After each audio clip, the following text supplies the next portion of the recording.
Good afternoon, everybody. Welcome back to the Mount Tammany Ridge channel.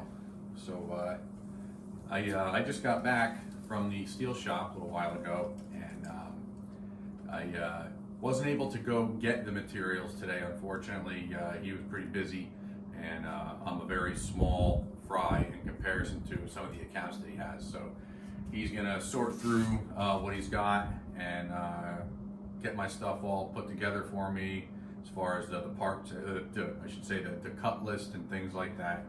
And he's going to give me a call and let me know if it's ready or when it's ready. So you might remember me talking the other day on the video when I had come back from Harbor Freight and pick up some consumables. I thought maybe you might be interested in seeing what the consumable is that I was talking about. So on this tip, this here unscrews, right? So this holds the cap on. Got a brass cap here, or I should say copper, my bad. So that copper tip usually does pretty good. However, this, I believe this is what you might consider the electrode.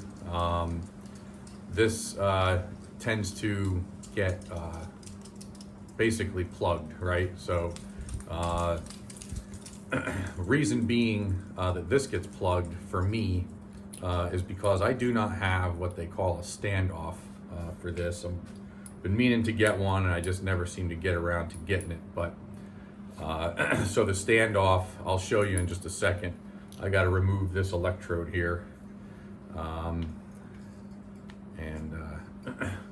get it out. Hopefully I have some of these, because I did not see these at Harbor Freight. Usually they do have them. It's normally where I get them. But hopefully, I'm pretty sure I do. Hopefully it'll be enough to last me through the project. These pieces are also replaceable. I don't know, I'm assuming that's some sort of ceramic. So there's that. But anywho, so basically what happens is, for me, unfortunately, I go through these tips because this here, you really need to keep off of the metal, the surface, right? So you need to keep a space between the metal that you're cutting and the tip to prevent this from happening where it gets all buggered up. Hope you guys can see that. So there's a standoff, it's like a cup. There's a couple different ones I've seen, but the one that I've seen mostly is a cup, and it slips over there, and it's got like these little tabs, and it helps prevent you from having that happen. So unfortunately, I make far more contact than I'd like to regularly, and sometimes it can be frustrating. But that's what some of those consumables were. I don't know how much some of you guys do or don't know about what it is. You know, to run welders and plasma cutters and things like that. But I figured I'd just throw that in there. So what I'm going to be doing, here, let me get the camera turned around.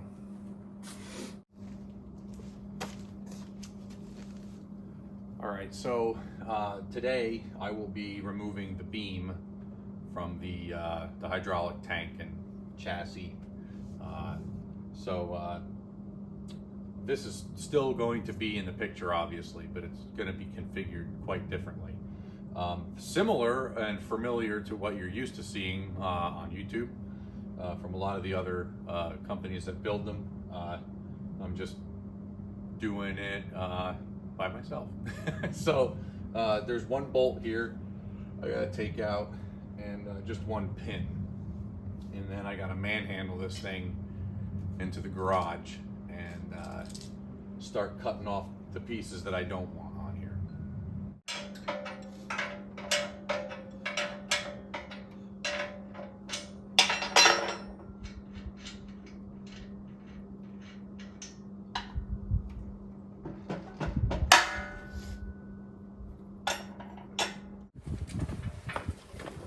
It's hard to believe this is gonna get heavier.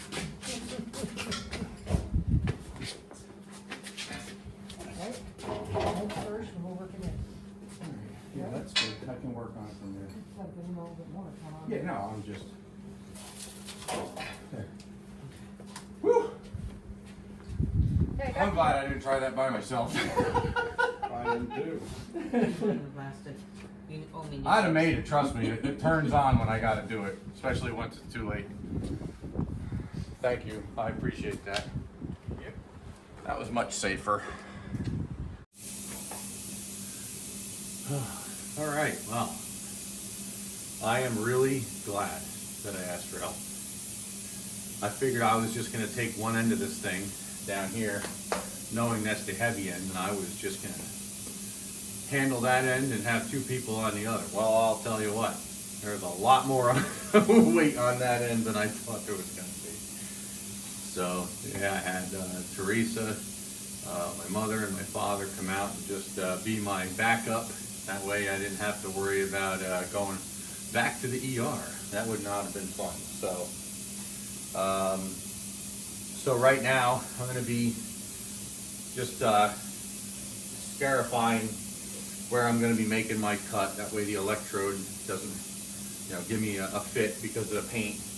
I'm going to cut this side off, and I'm going to flip it over, and I'm going to cut the other channel off, which will also remove those as well. So that's where we're going to start right now, and we'll see how it goes.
All right, well, so far things are going pretty good.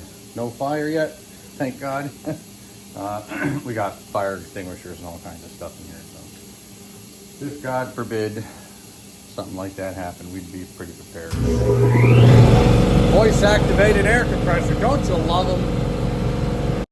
All right, well, now that that voice activated air compressor that we all love has chilled out, so we're obviously down here at the end where we got the big foot here, and I'm going to be removing all of this as well.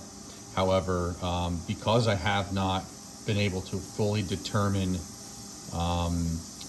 the maximum throw of the ram on the cylinder in comparison to where my actual splitting wedge is going to be. So I want to make sure that I leave enough room that I don't push the edge off the end of the machine, and I also want to have it far enough back to where it's just barely making contact with the push pad.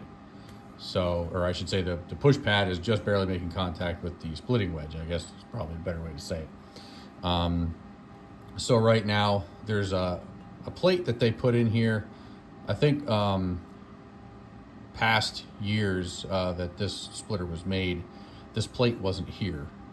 There was a hole on each side of the H-beam here so that wood debris can pass through and fall down into the H-beam section here where the web is, and then just be kind of, oh man.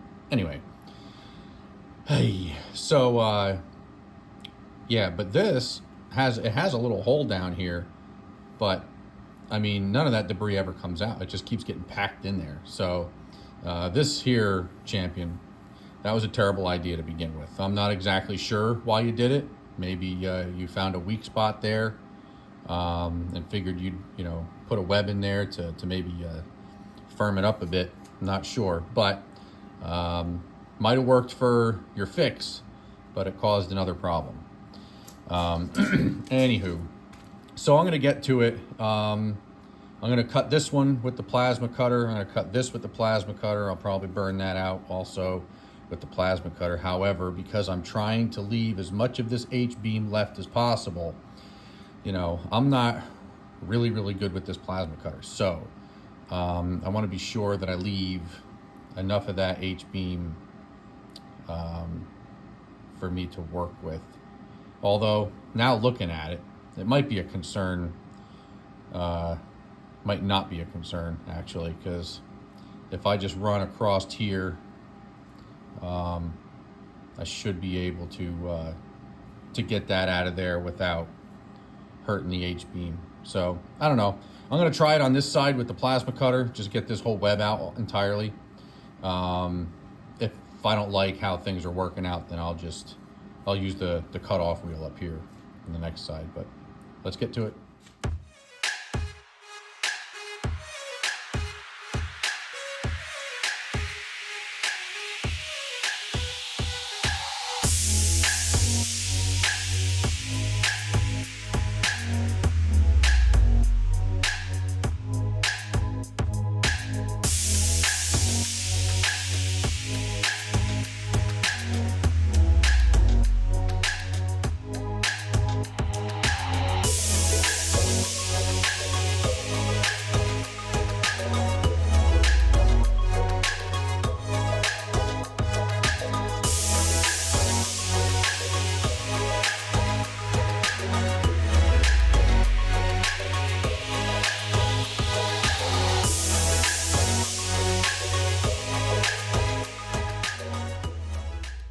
Man, oh man, would you look at that? Yeah, and this is what I mean. Look, hope you guys can see all that.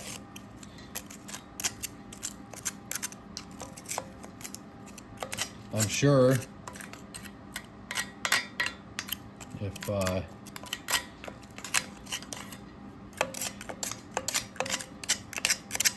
holes up on the top of the H-beam where the splitting chamber is, or was, I guess in this case, I bet you there would have been a whole heck of a lot more in there. But wow, yeah, and you can bet your butt the other side is going to be just as bad, if not maybe even worse.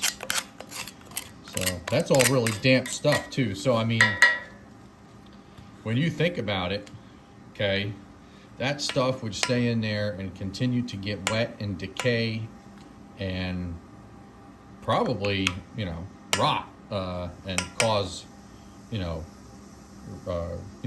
beam to rot. So, I'm sure, there's some of you guys who talk about having some of these splitters for, 30, 40 years.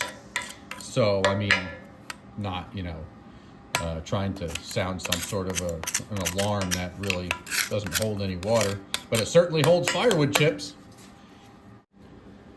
So, we've got a little bit of cleanup work to do here, there, and obviously in here. And, you know, because this thing's heavy, I don't really want to flip it over a million times. So I'm going to try to do the majority, you know, of the cleanup work as I'm, you know, working per side.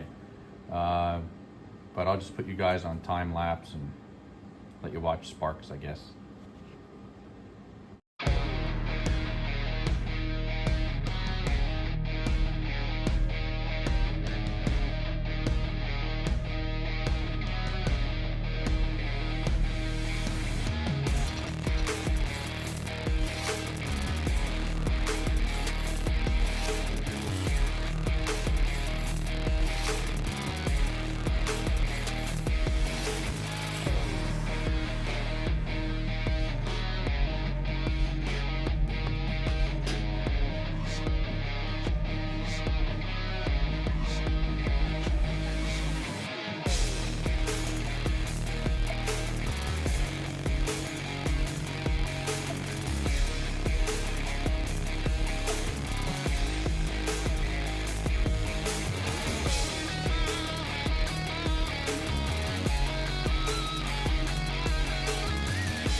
All right, well, I got the tombstone off the end, and that almost got my toes.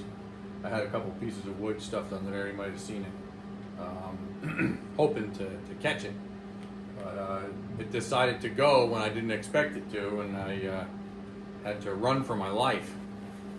That thing wanted to go to freaking China. I would have just kept right on going. Oh, all right. So at this point, I've been tinkering around with. I've been, you know, wanting to clean this edge up on the H-beam. It's, you know, pretty important to have this edge nice and clean. That way, it's not all wavy and not just for looks, but, you know, just for less likely to bind up when the tombstone is, you know, repurposed as a pusher plate. Just want to be sure that there's not going to be any binding because of rough edges. So it was a little bit frustrating at first. I'm trying to blow it off with the plasma cutter, and that thing's duty cycle isn't very high. I think it's like a 20% duty cycle or 30% duty cycle. So you know, you can't get a lot of burn time out of it before it needs to cool off. However, kind of like a side benefit that I didn't realize was going on, you might remember the video when I had to fix these channels here because the one actually busted off, and I had to straighten it out the best I could. However, because the nature of that wedge wanting to, you know, kind of do this, it did push this channel back out, both sides even, and because of that, it exposed the actual factory edge of this H-beam, and it kind of gave me a little rail system to follow back and forth, so I can get a nice clean cut. I can't say it's going to be factory, but it's going to be a heck of a lot better than it would have if I tried to, you know, keep following, especially with terrible lighting in here. The lighting is just awful. And of course, I'm working with something that's dark in color, so my depth perception and the lack of detail is making it pretty hard. So I'm going to put a new cutoff disc on here. It's the first one I've went through so far. I'm going to put the second one on now, and I'm going to keep at this. I think I'm going to end the video here. It's getting pretty long. And the next time I fire up the camera, I should have the material here for me to start fabbing up these new parts and pieces that I'm going to be putting on here. So that's going to be it. I thank you guys for hanging out. I hope it wasn't too boring. If it is, just let me know. I'll try to edit it different or something. I don't know. But yeah, I appreciate you hanging out with me here. If you like the content you see here on the Mount Tanning channel, feel free to hit that like button, comment down below, maybe share with some of your friends, and remember to check your, if you've already been subscribed to the channel, be sure to double check in the event that somehow your subscription was dropped without you knowing. It surely does help the channel. But you guys have yourselves a good one, and I'll see you guys on the next video.